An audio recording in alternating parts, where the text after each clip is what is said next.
In this video, I want to talk about the division rule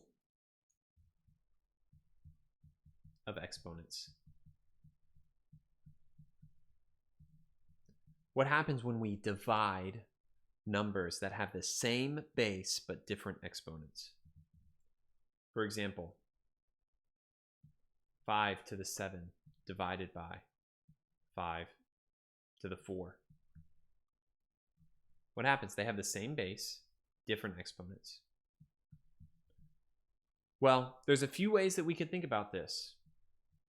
We could break each of these up, multiply them out, and then divide. Okay, so 5 times 5 times 5 times 5 times 5 times 5, 1, 2, 3, 4, 5, 6 times 5, divided by 5 times 5 times 5 times 5. Now, I'm not super well versed in my multiplying of 5s. So if I do 5 to the 7th on my calculator, wow, that gives me 78,125. 78,125. Then 5 to the 4th, I think I can actually figure out that's 125 times 5 is 625, I think. Okay, great.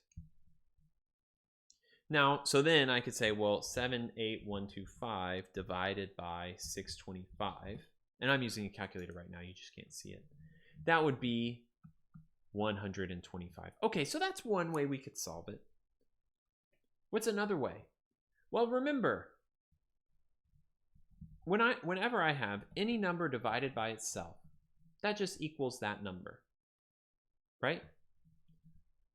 So 5 divided by 5, that would just be 1. Well, look, I have 5 divided by 5 right here. And I have 5 divided by 5 right here, and here, and here. So 5 divided by 5 is 1. 5 divided by 5 is 1. 5 divided by 5 is 1. 5 divided by 5 is 1. And that leaves me with 1 times 1 times 1 times 1 times 5 times 5 times 5. Okay, well, anything times 1 is just that number. So 5 times 5 times 5 is 25 times 5, which is 125. Oh, look, that's the same answer that I got right here.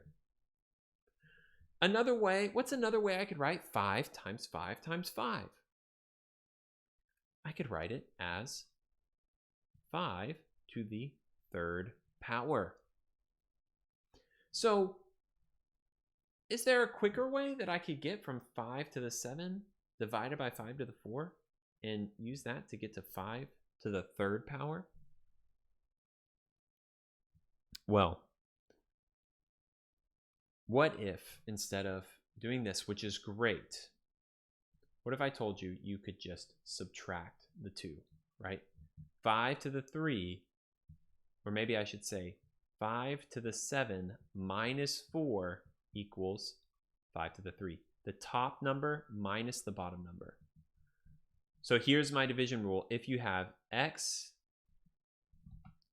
to the m divided by x to the n, that's equal to x to the m minus n.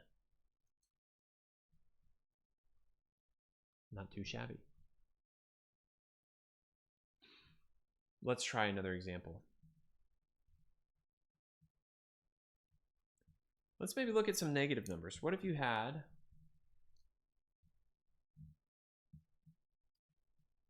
and we'll use, what if I did this? X to the 3rd over x to the negative 4.